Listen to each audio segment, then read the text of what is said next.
My name is Shevon Daniel. I'm from Sri Lanka. I'm 18 years old.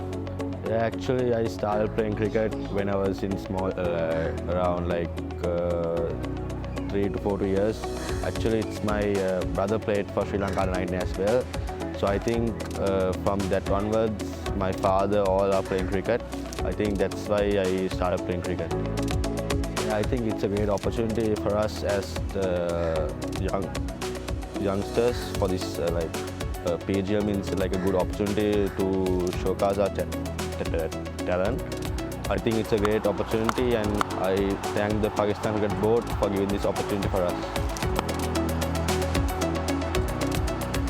I think I want to be like Banu Rajapaksa one day. I think we played like the same.